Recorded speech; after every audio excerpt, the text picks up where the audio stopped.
For many a year I have travelled many a mile to lands far away. I've gone to see the mountains, the oceans I've been to view, but I failed to see what lay, not 2 steps from my home, on a sheaf of paddy grain, a glistening drop of dew. Farsi. Let us weave a carpet, a large carpet, as vast as history, a broad carpet, as enigmatic as Iranian mystery. Let us weave a carpet with the colors of freedom, with threads of love and honor, with strings of faith. There shall be hundreds of souls at every one of its chords, and mended holes. Yes, let us again weave a carpet as vast as everlasting Iran and her souls. فرشی بیا من و تو ببافیم فرشی سترد به پهنه ایران جاودان.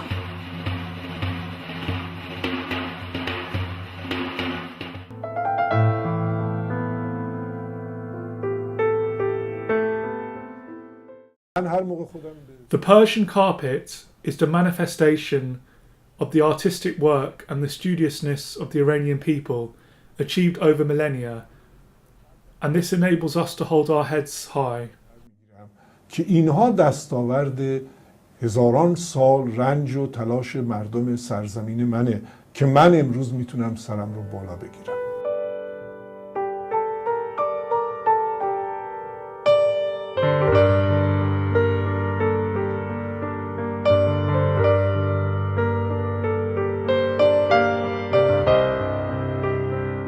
We have a number of ancient fragments. The oldest is the Pazyryk, now in the Hermitage Museum, found in Siberia but thought to be of Persian origin.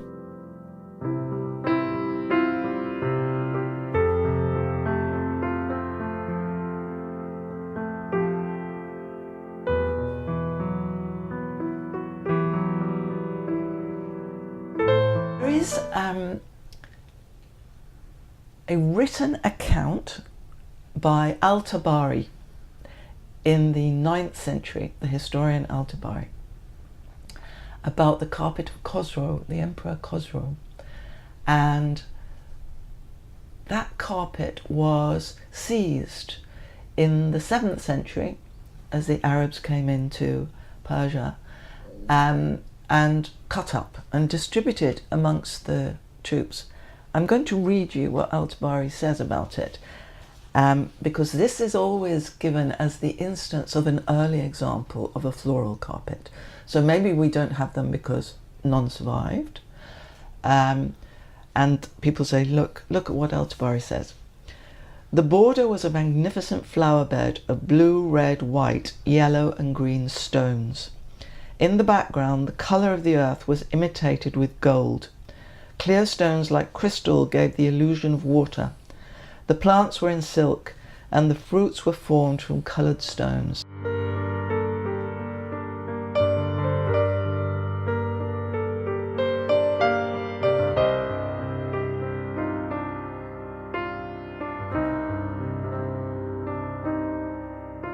There's an exceptional collection, an absolutely exceptional collection, that the Iranian community in London should go and see once a year. The Ardabil carpet in the V&A is, without doubt, the masterpiece, the most beautiful and best carpet in the world, and it's in London. It's fabulous.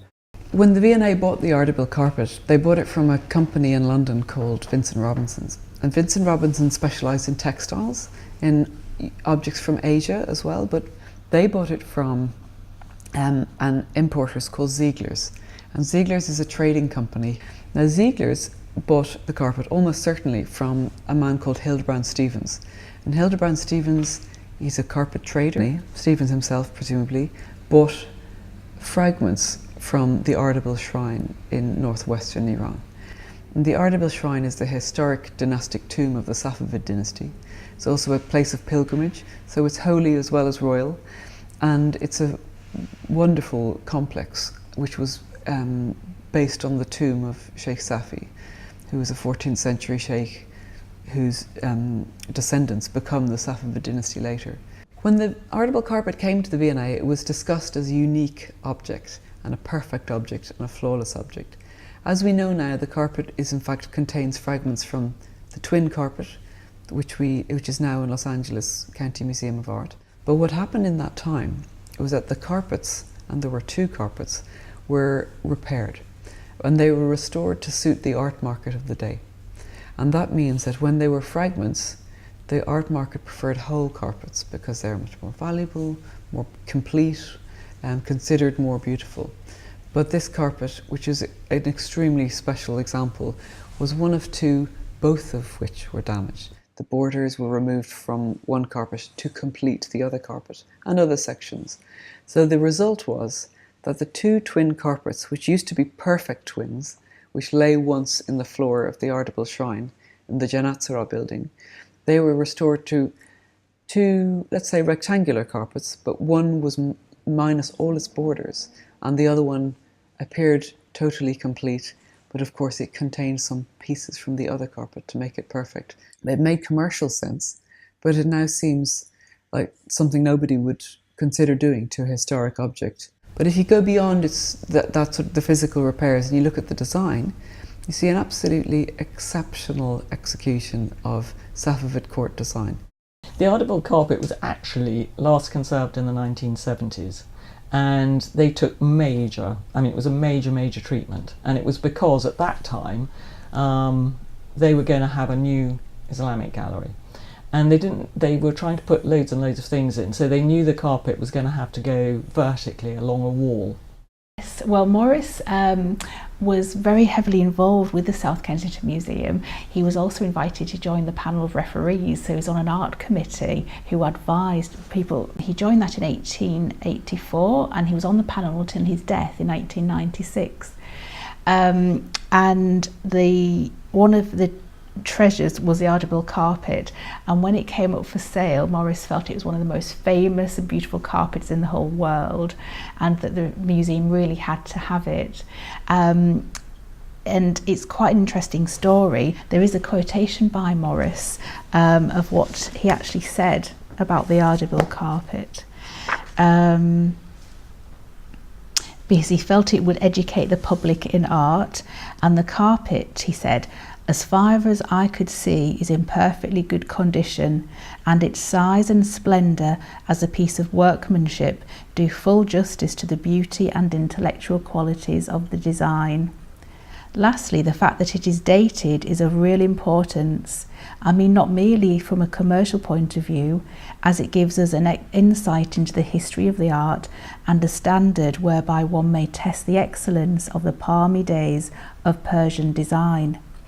In short, I think that it would be a real misfortune if such a treasure of decorative art were not acquired for the public.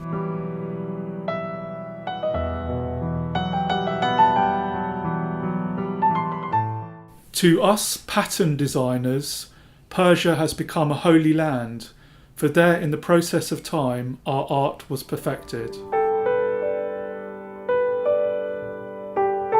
So this was a quote from a lecture that William Morris gave, and it was called Hopes and Fears for Art. And he gave it the lecture in Birmingham, and it was subsequently published. We chose to kind of pick out this statement for the gallery because it shows Morris not just thinking about design in Britain, he's also looking beyond his own country. Well, William Morris was very much interested in all of textiles, but carpets were one of his great loves. He did different types of carpets. When he moved here to Hammersmith in 1878, he actually had a little loom set up in his bedroom. He used to put in some practice weaving there, and the room next to us, the coach house, is actually where the hand knotted Hammersmith carpets were made. It was in that room where looms were set up. Women were employed to hand knot these carpets, obviously named Hammersmith after the area. And they actually wove a little hammer into the corner as well, sometimes with an M, and wavy lines to signify the River Thames as well.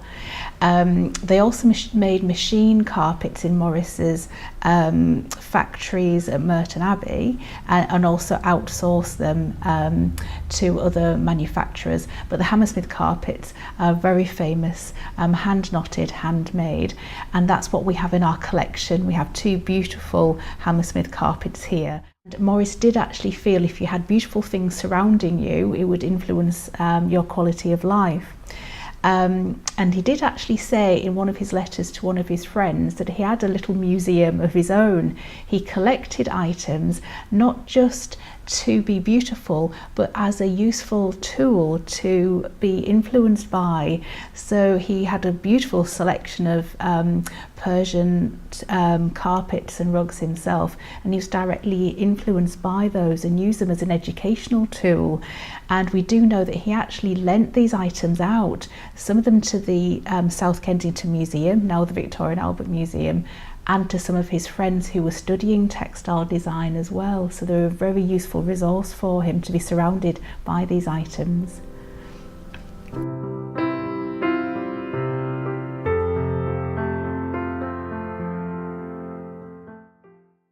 The arts and crafts movement was about looking at nature, looking at the past for inspiration, and looking at other cultures as well.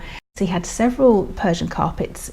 He had different homes in London and elsewhere, and a lot of those homes he did decorate them with Persian carpets and rugs.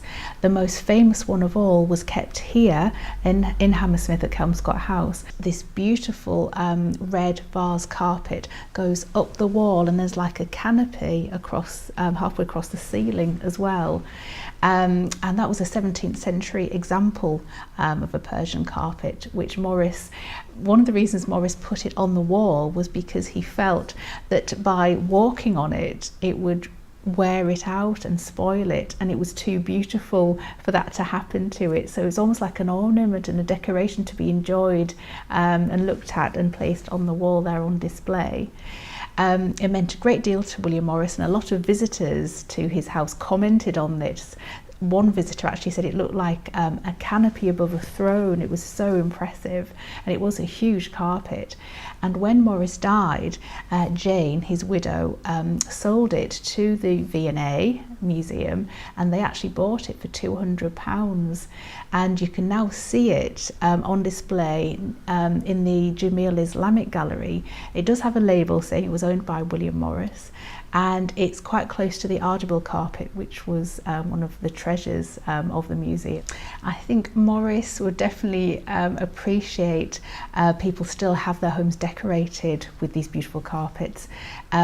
He was very influenced by the skills and the technique used in the hand knotting, and he admired the Persian technique more than any other technique as well.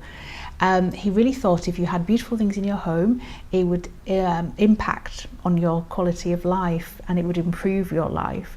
So I think the fact that people still have them to this day, Morris would strongly approve of that, because I think if he was around, he would still be surrounded himself by these lovely items as well. When he started studying Eastern carpets at the South Kensington Museum, Morris was so impressed by the 16th century Persian carpets he saw there. He said, "It fairly threw me on my back. I had no idea that such wonders could be done in carpets." And then of course he went on to manufacture his own, because they directly inspired him, especially manufacturing the Hammersmith hand knotted carpets. And he tried to capture something of the rich colour and the distinctive patterns of the repeat and the contrast and the symmetry of these antique Persian carpets. And he wanted to emulate the East by having these manufactured in the West. And he thought they were real works of art. They were very expensive though, the Hammersmith carpets. They took 1 day to weave 2 inches on a loom. So you can imagine they were very expensive to buy. And people have traced the evolution in much of his work directly to the inspiration of the textiles from 16th century Persia. and he said that he used the South Kensington Museum as much as any man living. It was such a huge, had a huge importance to him. When he employed his workers, he gave them a better quality of life. At Merton Abbey in Surrey, there were quite idyllic surroundings near the countryside. He had people, he gave his workers better than average wages, for instance. He was a very good employer. And yeah, I think he would hate the fact that any worker, child or adult was exploited. When we think of the way we now wear lots of clothes that have been made perhaps in countries where people are being paid bad wages or in bad working conditions, we can look back to Morris and think about what he was trying to resolve through the things that he was making and his ideas. So there's lots of things that he was trying to think about that still have relevance to us today. Morris was very keen on trying to promote good art education and talk about art. He wanted art for all. And at that time, the museum was intended to be a place that students could come to and learn about good design. So Morris was very influential in helping other people learn about Persian design as well. He would have seen Persian design as one of the best examples of how people have been able to interpret the natural world on a flat surface. And that was very important for Morris. He wanted to make patterns that worked on the flat surface but still had a beauty and rhythm to them, and that's perfectly expressed through Persian design. زیگموند فروید پدر علم روان تحلیلی یا روانکاوی معاصر هستش. Sigmund Freud was the father of psychoanalysis. Freud was an Austrian neurologist who, due to several factors, had to emigrate from there and had to spend the final years of his life in London. The most important possession that he managed to bring over with him after his emigration life was his collection of antiques and carpets to London. One of the notable carpets in his collection is a Qashqai carpet which covered his couch. So why was Freud interested in carpets, and especially Persian carpets? He believed a carpet on the ground hides mysteries beneath, like thoughts, fears, and unspoken words. نهفته، ترس‌های نهفته، حرف‌های ناگفته وجود داره. Well, Freud was a tremendous collector of many, many different objects, books, statuettes, antiquities, and carpets. He's a very great storyteller himself. He was interested in people as the sum of their stories, the kinds of experiences they'd had. He would weave them into stories about them. His diagnostic method was kind of archaeological, so he would look at the story and try to see what was hidden underneath it. And for him, the objects were tools to understand these strata in human imagination and human consciousness. The most famous carpet in Freud's collection is the carpet that covers the famous couch. The French anthropologist Claude Lévi-Strauss, talking about what he calls the indigenous intellectual, so if you like, the pre-literate thinker. He says that objects were really divided into two groups for these people. Things that were bien à manger, good to eat, and things that were bien à penser, good to think with. And Oriental carpets, Persian carpets, have been good to think with for a very, very long time. And again, going back to Freud, when we look in his consulting rooms, he has many, many objects whose provenance he could not have known in any depth because they come from another world than his. So not just the carpets, but also the figurines, wall plaques, masks. These objects were good for him to think with. And that power, you know, of standing by a beautiful carpet from another culture and asking yourself, what does this mean? What did the person think who made this? Who did she make it with? Bien à penser. That carpet was given to him as an engagement present by a cousin, Moritz. And it gives you a glimpse of the old Middle East before these very heavy national boundaries and occupations, that Moritz was a carpet dealer. He was a merchant who travelled throughout the Levant, trading in things like carpets, and he brought it back. Freud always referred to it as the Smyrna rug, from Smyrna, because that's possibly where Moritz bought it. But it isn't from Smyrna, it's a Qashqai. So, the interesting thing is that it acquired, as a result of this gift, as a pre-wedding present, an engagement present, a kind of feminine character. I mean, it was already a carpet that celebrated a union, that celebrated, if you like, desire.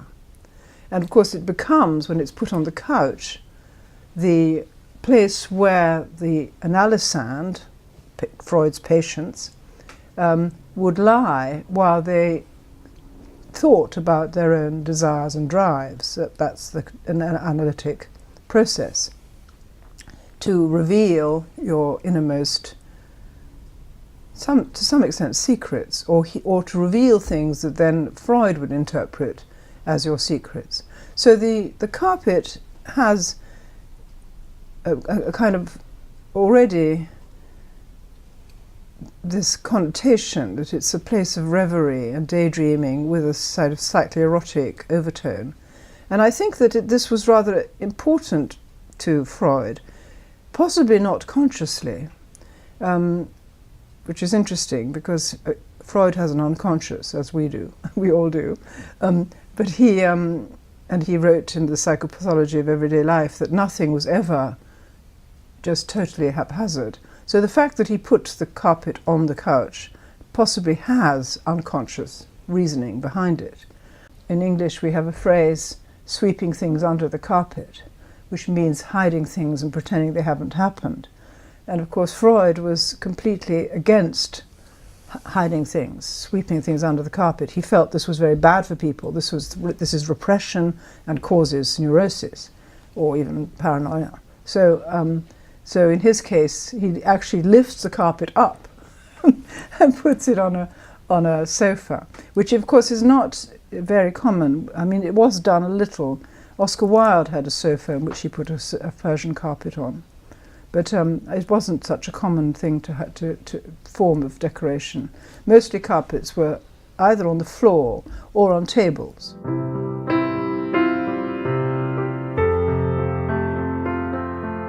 So there's a history of trade at the moment that has been studied with the Portuguese colonies. The Portuguese had a trading route that came down through the Persian Gulf and came out of, is it Bandar Abbas on the Persian Gulf. And that was in about the sort of 15th, 16th century. And Persian carpets were coming out there. So typically we see in paintings, etc., there was a lot of trade coming through the Persian Gulf going into Portugal, which sort of was the main colonial power at that time. And so we find 16th century Persian carpets, which is the first sort of Western records coming into Portugal and then going through trade and royal families and intermarriage, etc., coming out into Western countries. And Ziegler's is a trading company who exported into Britain from across the Middle East, but had many branches in Iran, with their main one being in Tabriz.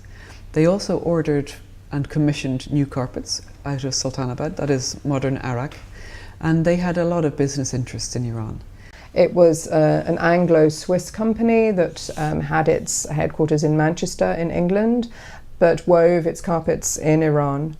And they were really woven for the Western market. The taste, the designs were tailored for very fashionable and beautiful interiors. The scale of the designs are immediately recognizable because they are almost overblown, so there's a great scale of the palmettes. The palette of the colors is softer and it's more tailored for Western tastes. I started more than 50 years ago. I joined the company called OCM, which was based in London. I think it was the 7 most important importers decided, instead of competing, they would collaborate. They joined together to create one company which would then have a monopoly of the imports of Turkish carpets. And they created this company in London called the Oriental Carpet Manufacturers. And they appointed a relative of one of the directors, who was called Cecil Edwards, to go to Iran in 1910 and discover what could be had from Persia.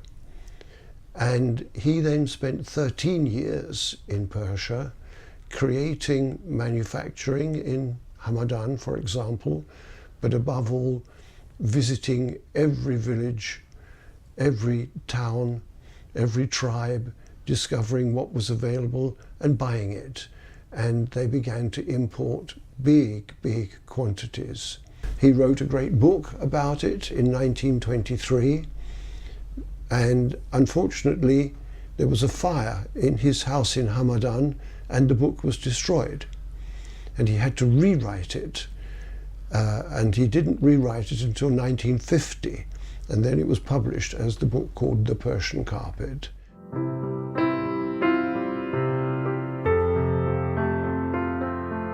The Liberty is a very famous department store here in London. It was founded by Arthur Lazenby Liberty in 1850.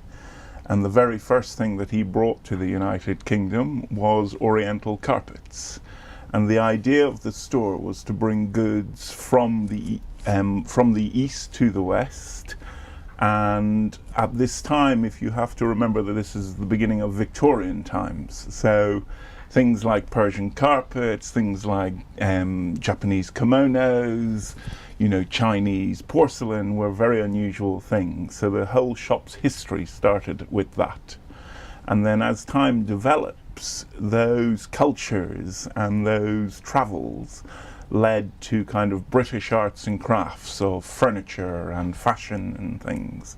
And then we have the store today. But all that history is still reflected in the store today.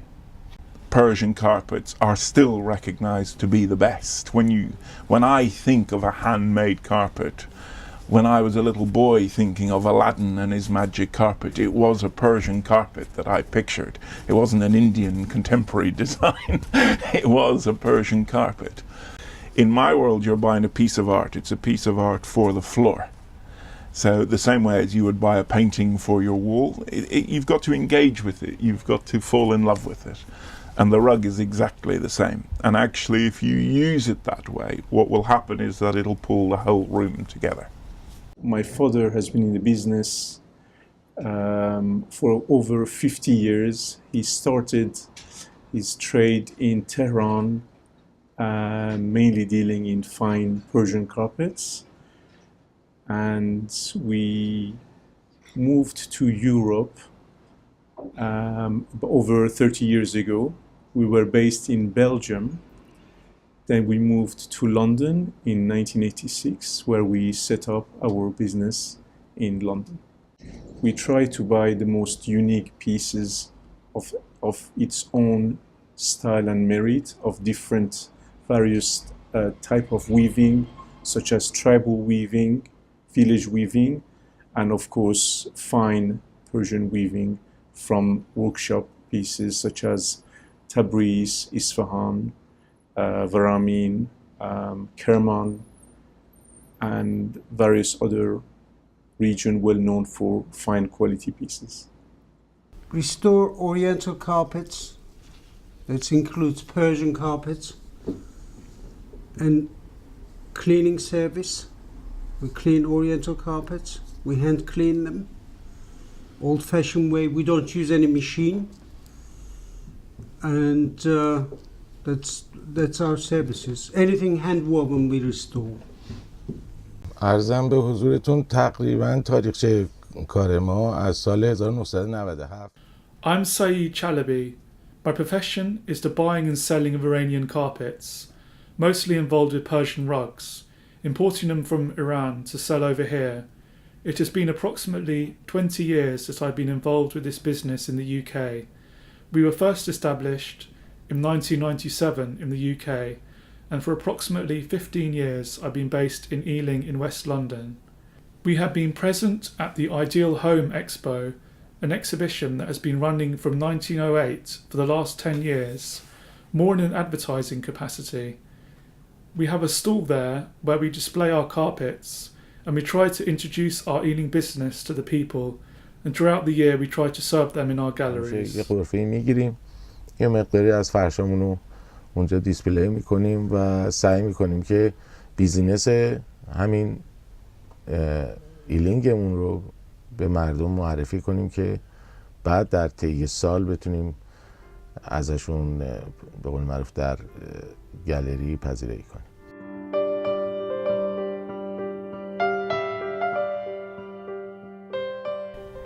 The assumption was for a very long time that the floral carpet tradition began with the Safavids. So carpets like the Schwarzenberg, like the Rothschild hunting carpets, like the Ardabil, that they were, if not the first, an early generation of floral carpets. But scholars have said to themselves for many years, it seems strange that we have 2 millennia of geometric carpets, and then suddenly in the Safavid era, in the 16th century, we have not just floral carpets, but floral carpets that are unsurpassed ever since. So there's always been a kind of nagging doubt about whether those fabulous, world-famous Safavid floral carpets and hunting carpets really were the first generation. But no evidence has been found. Encyclopedia Iranica has a very learned article about pre-Safavid floral carpets, where it says that in miniature painting, Timurid miniature painting, so this is 15th century, Baysungur, there are examples of what could be floral carpets. So there is a possibility that there were floral carpets in the Timurid era, but we don't know. So we have this additional fascination with the Safavid carpets because they seem to spring from nowhere. There are lots of different Bakhtiari carpets. The really classic ones are garden carpets. And so they're kind of like, a bit like Persian gardens.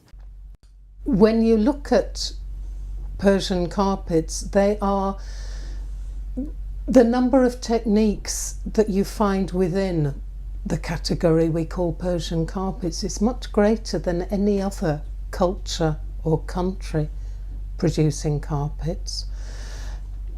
It seems to me that the Persian carpet weavers were pushing the boundaries all the time. They were trying to experiment to see what would work. اگر به فرشای قدیمی ایرانی نگاه بکنیم 7 یا 8 تا حاشیه داره فرش. If we look at old Iranian carpets, they have 7 to 8 borders and there are 4 corner pieces, lachaks, in the 4 corners of the carpet and a medallion in the centre which is rounded, meaning the sun or medallion. What is this? Why does it have 7 or 8 borders? And why do the 4 corners contain gardens full of birds and flora? What is that in the centre? This is the image that we have of heaven, meaning heaven or the view we had in our dreams of heaven are brought into the carpet, or vice versa from the carpet to our dreams. If you look at the houses of Yazd, they are like this. The houses of Kashan are also like this. There is a fountain in the centre of them, which in heaven would be Kosar or Zamzam. Then there are the flower gardens, then the heavenly Hodre on the outskirts of it. If you got to the houses of Yazd, they have this shape and resemblance also. These are the parallel influences that they had upon each other. I want to say how prevalent these are in Iranian culture. One corner of our art is our literature, our poetry. We know there's a great many Iranian poets have composed poems with regards to carpets.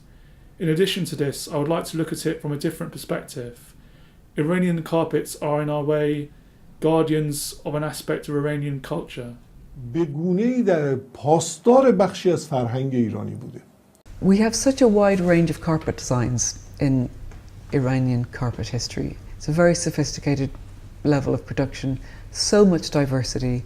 We have geometry, we have order, we have figures, we have animals, we have flowers, and we have, let's say, medallions and circles and so on. But carpets we do see floral themes at different periods of time, and they're drawn in a slightly different way in different periods.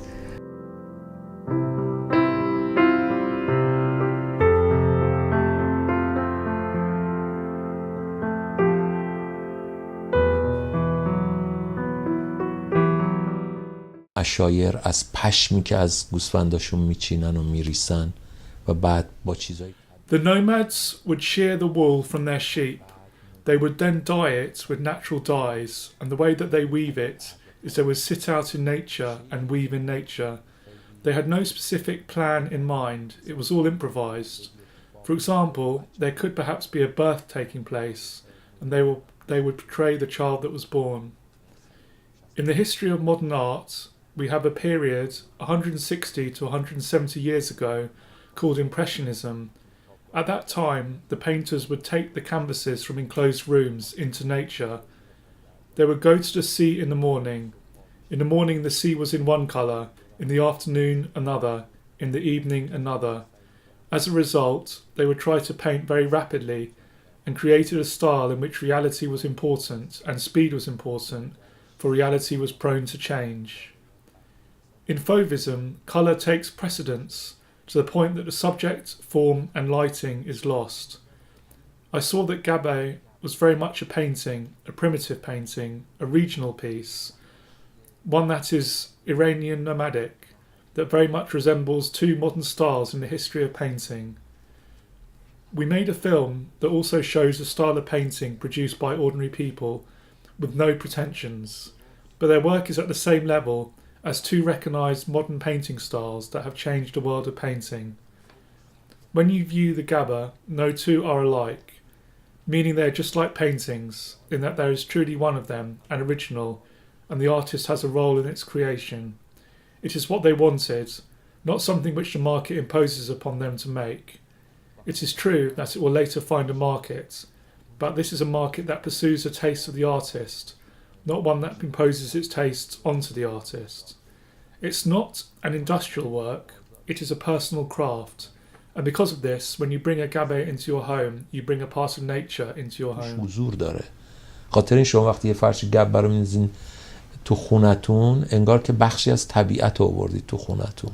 وقتی که شروع کردم Iranian carpets have a unique place amongst Iranians and are recognized around the world.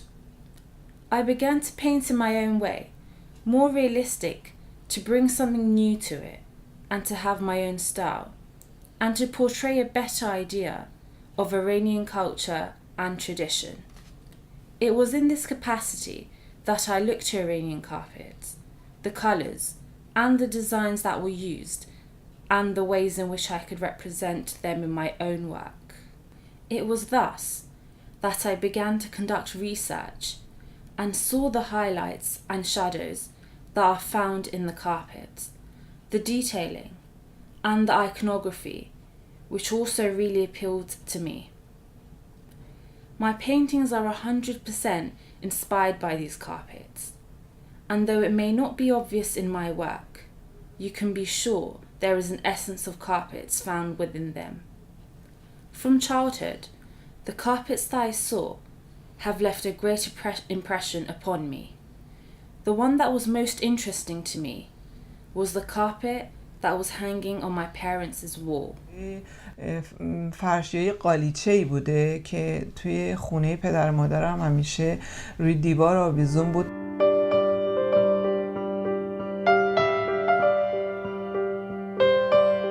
There is something about Persian carpets that is sticky to stories, magnetic. And this is one of the reasons why the West loves them.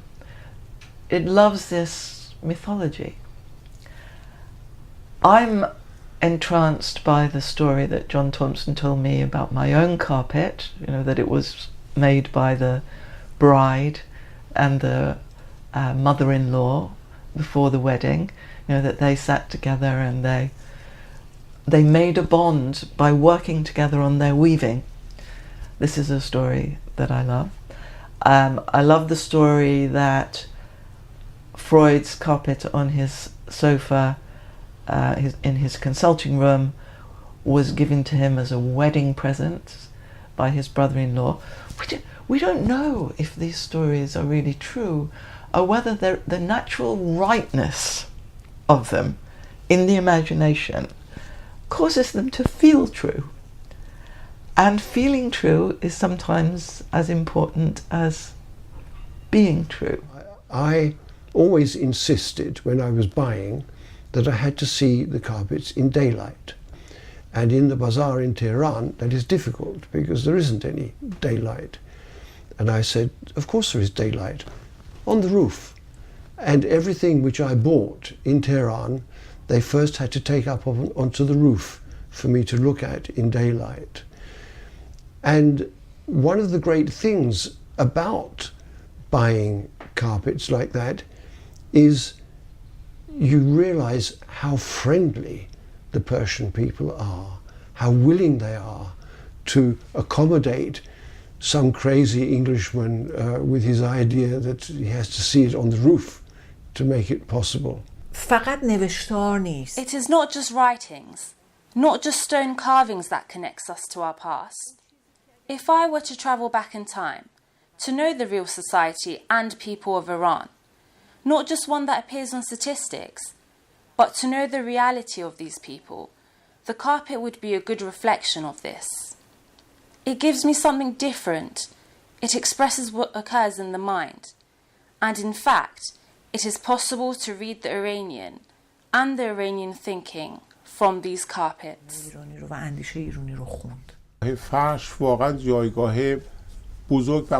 The place of carpets is truly one of great significance in our family and past generations. I can say that from the first days that I can recollect, and setting my eyes upon the world and transposing myself to my childhood times, I can remember one of the first things was the face of my parents and the carpets that were alongside us, meaning the patterns of these carpets and the flowers on these carpets. In a way, these connect to our feelings in our childhood days. In my family, we all thought how great it would be to possess the best and most beautiful carpets to keep for ourselves and our future, and my sisters think of it as the most precious part of their dowry, along with other gifts presented to them at the time of marriage. نگه داریم برای خودمون، برای آیندمون. حالا خواهرام به عنوانی که به عنوان یه جهیزیه به اصطلاح همراه خورده‌ریزهای زندگی به خانه شوهر ببرم و هیچ چیزی با ارزش‌تر از یک فرش نبود. اول اینکه چرا به این Firstly, why I developed an interest in this subject. It is partly due to the region in which I lived. Yazd is a desert region. Not a lot can be found on the ground, but the sky is particularly beautiful. The nights are full of stars and filled with patterns, constellations, whilst the ground is very barren. So many patterns and shapes are found on the carpets from this region because the heavenly skies and the aspirations and the perceptions these people had of the dreamy heavenly world, a somewhere that was once lush and is now dried, is reflected in these works. My father was a carpet dealer, and well, I lived in such a place, meaning that the huge house of ours and its grand main hall was strewn with hundreds of carpets. We would at night go to look at the starry night sky, and in the day our paradise and garden was the colourful rugs that were ever present in our house, and with them we would weave fantasies. And that garden that we could not see and were little exposed to in our world we could find illustrated on these carpets on which we would play during the day. I have a carpet in my house. This carpet, upon first appearance, resembles a traditional Iranian carpet, but the illustrations on it are different. All the pre-Islamic Persian kings, the heads of their dynasties, meaning one image of the Achaemenid, one of the Parthian, and one of the Sassanid dynasty.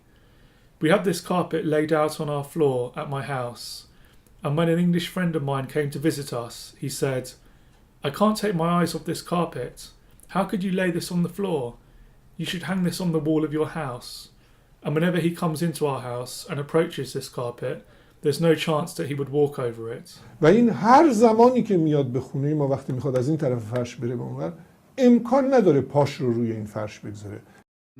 فرشینالی به نظر من یکی از اصیل‌ترین Iranian carpets are one of the purest Iranian art forms.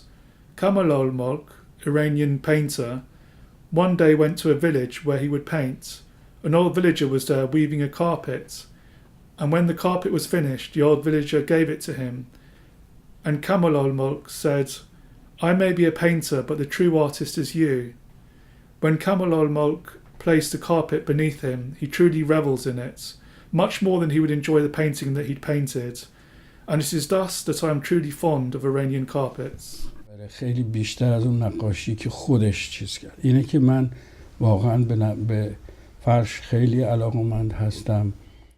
که من از کودکی به یاد میارم یکی از فرش فروش‌ها دیگه عضوی از I remember from my childhood a carpet trader had become a member of our family, meaning that he would have to visit us every month. Otherwise, we would miss him. It was because my grandfather was extremely interested in hand-woven carpets and buying these carpets. When the first female grandchild was born into the household, my grandfather would buy carpet from this man to serve as a future dowry for the time when the newborn was to be wed, and this interest had spread through the whole family. خانواده تعمیم داده میشد. I was born in Kerman in 1932. Since Kerman is a desert region, carpets have floral designs to make up for the lack of flowers. One must really appreciate the value of carpets. Do not think they were made just like that. There were people that truly put in a lot of effort into these carpets, and they are no longer with us. Specifically, the old carpets that were remnants of previous generations that stay with us today. These are the assets of our nation. We would go travelling, since the people of Baluchistan are very itinerant by their nature, which is why Baluchistan's rugs are not big in size. I once went to a region in the north of Baluchistan, and there was a carpet there that was very nice. I was with one of the chieftains, Sadar, of Baluchistan. I would look at this carpet a lot because the illustrations were very fascinating. I was gazing and said nothing. When we were about to leave, I saw that the owner of that carpet had it nicely wrapped and had given it to me. The generosity of these people, completely unwarranted, without me asking anything of them or them saying anything, they gave it to me. اینو بسته بندی کرده قشنگ و آورد دادش به من و که واقعا از سخاوت این مردم بدون اینکه چیزی رو ازشون بخواهید بدون اینکه اونا چیزی بگند اینو برای من آورده. برای درست کردن With the establishment of such a restaurant, the first thing that entered my mind was the bringing over of prestigious carpets with diverse, bright and attractive colours, so that when our patrons, having seen this, can understand that we have brought carpets as souvenirs from all four corners of Iran. Any Iranian from north, south, east and west of the country can spot an aspect of their culture in our restaurant. I felt a combination of Iranian food and Persian carpets was a highly enticing proposition to Iranians that would come to our restaurant.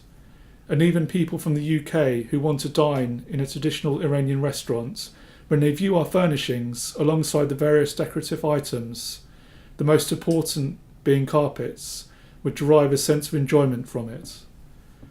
As they enter, they begin to take pictures of the walls and our Iranian decoration, particularly our carpets, and they would ask us questions about the carpets, asking where do they come from and how many knots they have and how it came to be woven in such a way and how old it is. Are the colours natural? Is it made from silk thread or another material? We try to, in order to give them a better feeling, provide them with a full explanation, and they in turn listen with glee and interest and even take notes and pictures and come back again with their friends. آیا از نخهای ابریشم استفاده شده یا از جنس‌های دیگه استفاده شده؟ سعی می‌کنیم برای اینکه احساس بهتری به این دوستانمون بدیم کاملا براشون توضیح میدیم و اونا هم با رغبت با میل میشینن گوش میدن و بعضی وقتا حتی یادداشت میکنن، عکس میگیرن. When somebody dies in Iran, we don't use the coffin. We just wrap the dead person in a white piece of cloth, which is called kafan, and then on top of kafan, we put a carpet, and then we take the dead body to the cemetery, and we put flowers on top of the carpet.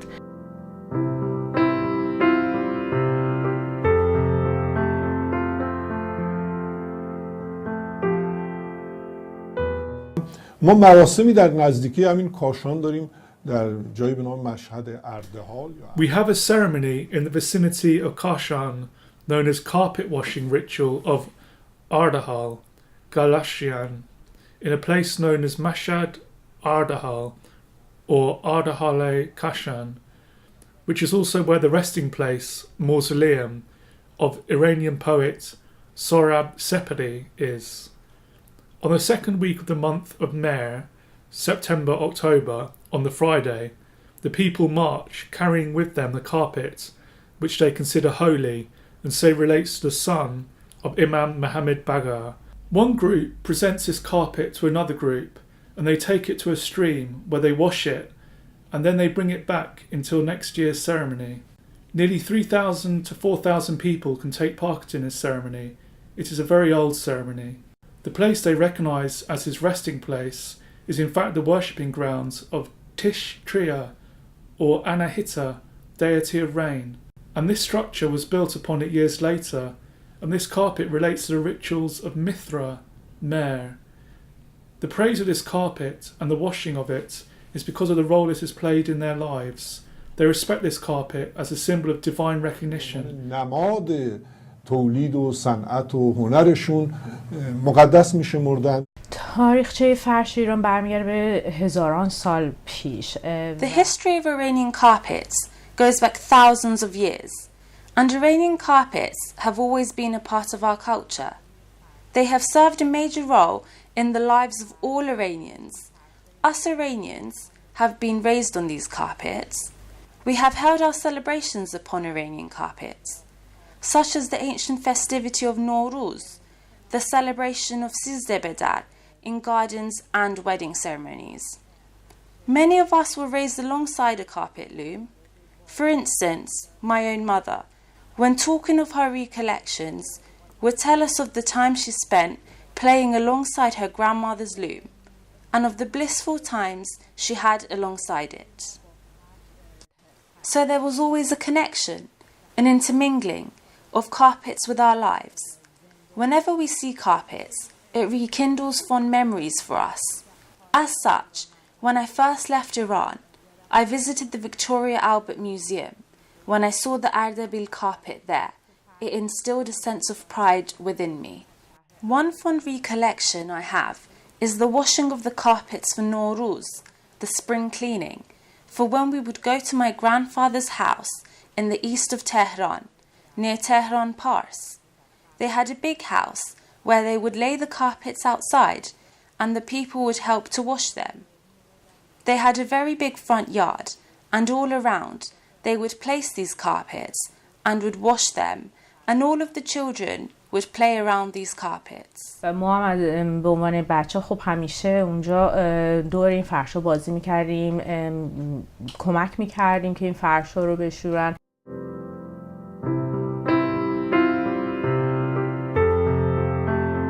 There's something about Persian carpets very much suited British tastes. Something to do with the light and a love of colour. So in the revival period in the late 19th century, there was a lot of carpets exported, a lot. I mean, unbelievable amounts of carpets. British interiors, historically, the sort of English country house taste, and people like colour here, and like strong colours, and that's what people like in Iran. Strong, reds and reds and blues are the fundamentals of Persian carpets. So strong, very strong colours, and that's what has characterised Persian carpets for a long period. And that's why when you go to country houses or you go to older houses, you'll see probably a lot of Persian carpets on the floor with strong patterns. And I think that is something that people like, and I think that sense of luxury has always been very important. The uniqueness of the Persian carpet, this millennia-old tradition, which has been passed down not by physical recording, but by memory and emulation, copying, that has expressed itself in so many different variants, that is made in so many different social environments. The tent, the village, the workshop, the palace, the palace atelier.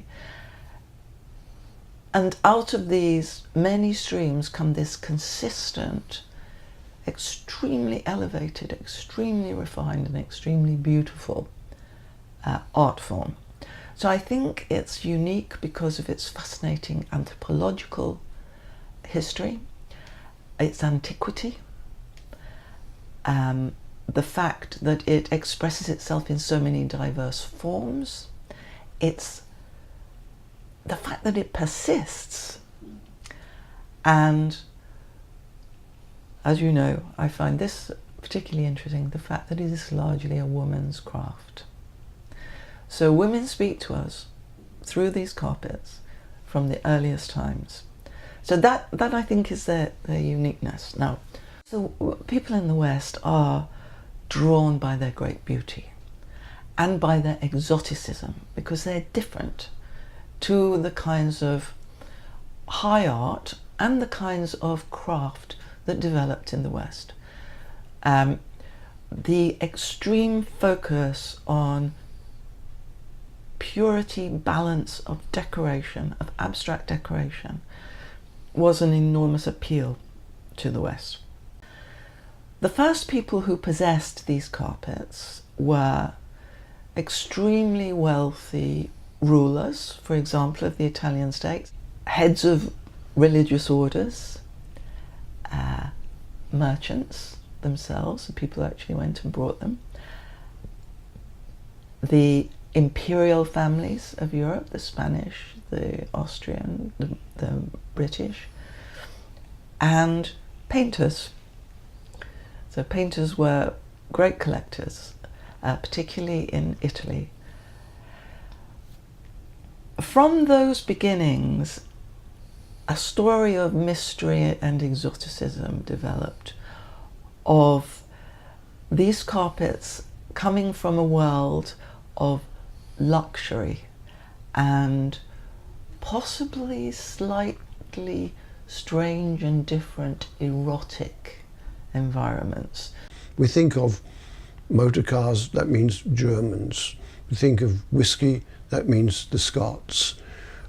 We think of perfume, it means the French. But if you think of carpets, it means exclusively Iran. I think that one of the things that would be useful to happen in Iran is, there's a very young population in Iran, a very young population, a very literate and educated population, with a very strong, a lot of people interested in contemporary art and expressing themselves through contemporary art. You know, Iranian contemporary art is a very big movement, and so I would think that it would be very good to connect those younger people with the carpet tradition. I think that there needs to be a concerted sort of movement to try and get young people to express themselves in the tradition rather than get them to understand the tradition. You know, if a tradition doesn't develop, it dies. It must always change. It must always develop. And so that's what I would do. I kind of cherish being a conservator and looking after cultural heritage is because I think that it's the very basis of education, and different places have different cultures, and they're fascinating and they're rich and they're educational, and they're something that should be preserved, to me, conserved for the future, for future generations. And the Victoria and Albert Museum is all to do with design, and it's also reference for people now. I think that cultural exchanges are deeply important to maintaining the peace and civility of the world. And the more we're able to exchange ideas and artifacts and imaginative structures and beautiful things with one another, the more likely we are to have an understanding and to have a sense of the humanity of one another. And so I regret very much that this ancient trade, which was so integral a part of the English household since the 17th century, since the 16th century. There are paintings in the National Portrait Gallery. You see, English aristocrats with Persian carpets. I regret that this is something that is being damaged by the current world situation.